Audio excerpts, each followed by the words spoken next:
नमस्कार, हमारे digital platform में आपका स्वागत है। पहलगाम से सीएम उमर अब्दुल्ला ने एक नए पैगाम की शुरुआत की है और उन्होंने भरोसे और उम्मीद की एक नई कहानी की शुरुआत की तरफ इशारा किया है। जहां एक तरफ बीते दिनों में आतंकी हमले से कश्मीर का दर्द उभरा है, वहीं अब वही वादी एक नए पैगाम के साथ दुनिया को आवाज दे रही है।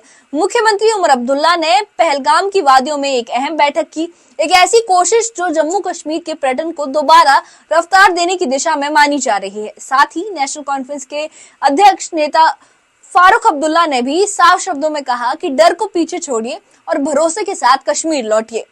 क्या था इस बैठक का एजेंडा और कौन कौन से वो फैसले लिए गए जो घाटी की तस्वीर बदल सकते हैं, और कश्मीर से दुनिया को क्या पैगाम देना चाहते हैं सीएम उमर अब्दुल्ला और एनसी अध्यक्ष फारूक अब्दुल्ला। इस खास रिपोर्ट में हम लाए हैं आपके लिए हर वो बात जो आने वाले दिनों में कश्मीर के भविष्य को दिशा दे सकती है। और देखिए इस खास रिपोर्ट में कि इस मीटिंग में क्या अहम रहा और सीएम उमर अब्दुल्ला और एनसी अध्यक्ष फारूक अब्दुल्ला ने क्या कहा।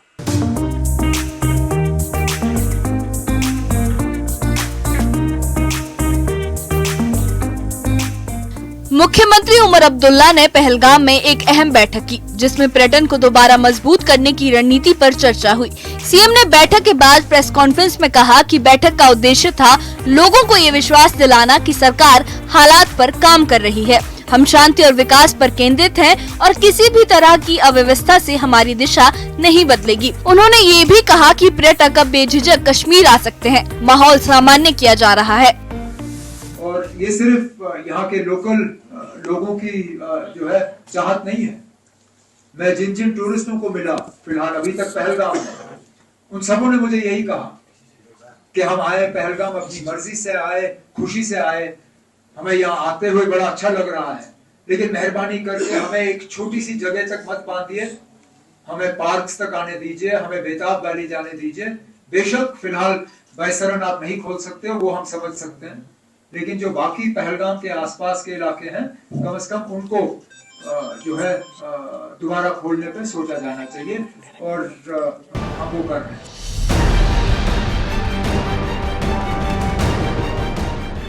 मुख्यमंत्री उमर अब्दुल्ला ने बैठक में बैसन में हुए आतंकी हमले का भी जिक्र किया और साफ कहा कि बैसन में जो हुआ वो ना भूला जा सकता है, ना ही नजरअंदाज किया जा सकता है, लेकिन हमें उसी के सहारे नहीं रुकना है।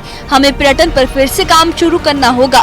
सीएम उमर अब्दुल्ला ने केंद्र सरकार से सहयोग की उम्मीद जताई और कहा कि अगर राज्य और केंद्र मिलकर प्रयास करें तो फिर से उड़ान भर सकता है। पिछले दिनों जम्मू कश्मीर में दोबारा टूरिज्म जो है वो चालू हो, उसके लिए प्राइम मिनिस्टर साहब ने मीटिंग ली। उसमें तमाम सीनियर अफसर थे, टूरिज्म डिपार्टमेंट के जो है मिनिस्टर और बाकी थे।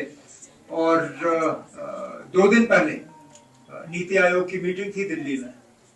मुझे उस वक्त प्राइम मिनिस्टर साहब से बैठ के बात करने का मौका मिला और जम्मू कश्मीर में दोबारा टूरिज्म कैसे कायम किया जा सकता है उस पर कुछ बातें हुई। सीएम उमर अब्दुल्ला ने दिल से पर्यटकों को लौटने का न्योता दिया और कहा कि मैं पर्यटकों से अपील करता हूं कि कश्मीर लौटें। ये वादी उनका इंतजार कर रही है। यहाँ की फिजा, लोग और हमारी मेहमान नवाजी दोबारा उन्हें वही सुकून देगी। उन्होंने कहा कि जो दौर बीत गया उसे पीछे छोड़कर आगे बढ़ना होगा और जम्मू कश्मीर फिर से तैयार है पर्यटकों के स्वागत के लिए। मेरा ये अपना तजुर्बा रहा है कि जम्मू कश्मीर जो है tourism everywhere is essentially, it has to be a conflict neutral activity. It's an economic activity for us. There are many parameters by which we will register, by which we will measure normalcy.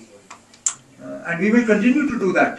Just quoting tourism figures is not a crime. We've all quoted tourism figures. In my previous 6 years I quoted tourism figures. Why should we not? National conference के अध्यक्ष फारूक अब्दुल्ला ने भी news 18 से खास बातचीत में कहा कि पहलगाम में 26 लोगों की हत्या बेहद दुखद घटना है, लेकिन हमने उसका जवाब दिया है। अब हालात बेहतर हैं और हमें डर को पीछे छोड़कर पर्यटन को फिर से रफ्तार देनी है। उन्होंने प्रधानमंत्री और विदेश मंत्री से अपील की कि वो विदेशी दूतावासों से कहे कि जम्मू कश्मीर को लेकर जारी ट्रैवल एडवाइजरी हटाएं, क्योंकि पर्यटन क्षेत्र यहाँ की बड़ी जरूरत है। Today the turbulence is over. Yes, we did have a very bad incident where 26 innocent lives were lost. But ever that, we have since had the strikes also. things have turned to normal between both the countries. And we are hopeful that people will restart coming to Pahalgam. I appeal to every Indian and to the foreign minister of our country to tell all the other embassies to remove those restrictions on their people from coming to Jammu and Kashmir. Farooq Abdullah ने news 18 से बातचीत में बताया कि उन्होंने पहलगाम में golf खेला और इसके पीछे एक संदेश था। उन्होंने कहा कि मैंने पहलगाम में गोल्फ इसलिए खेला ताकि दुनिया को बताऊं कि कश्मीर में खेल है, हरियाली है और देश के बाकी हिस्सों के मुकाबले कहीं बेहतर मौसम है। खेलो इंडिया सिर्फ मेट्रो सिटीज तक सीमित नहीं होना चाहिए। उन्होंने कहा कि ये जगह सिर्फ अमीरों की नहीं, सबकी है और अब समय है कि लोग लौट कर आएं और इस वादी को फिर से महसूस करें। और उम्मीद है कि अभी बहुत जल्दी अमरनाथ जी की यात्रा होने वाली है और हमें उम्मीद है कि भोलानाथ से मिलने के लिए बहुत से लोग आए और वो जब यहाँ से वापस जाएंगे सबसे कहेंगे कि सबसे खूबसूरत और सबसे जहाँ अमन है वो ये इलाका है। मुख्यमंत्री उमर अब्दुल्ला की बैठक हो या फारूक अब्दुल्ला का संदेश, बात एक ही है।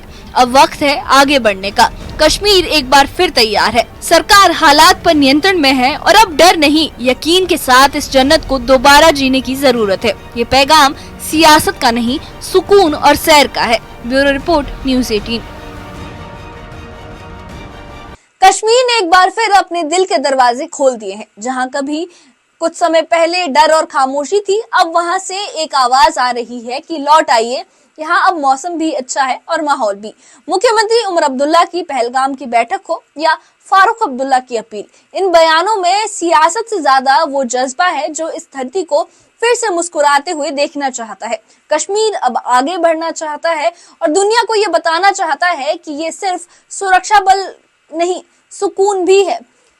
यहाँ सिर्फ संघर्ष की कहानियां नहीं, यहाँ स्वागत की रिवायतें भी जिंदा है। तो आइए इस यकीन के साथ इस जन्नत को फिर से महफूज करें, इस जन्नत को फिर से महसूस करें, क्योंकि ये कहानी सिर्फ सैर की नहीं है, भरोसे की भी है। क्योंकि हमें कश्मीर पर वो भरोसा दोबारा जताना होगा ताकि वहां पे पर्यटन फिर से बढ़ सके, लोगों को रोजगार मिल सके और कश्मीर भी उन्नति कर सके, प्रगति कर सकते और देश के बाकी राज्यों की तरह आगे बढ़ सके। इस बारे में आपकी क्या राय है, हमें कमेंट बॉक्स में अपनी राय जरूर बताइएगा और इस मामले से जुड़ी अपडेट्स के लिए और ऐसी ही खबरों के लिए हमारे चैनल के साथ बने रहिए।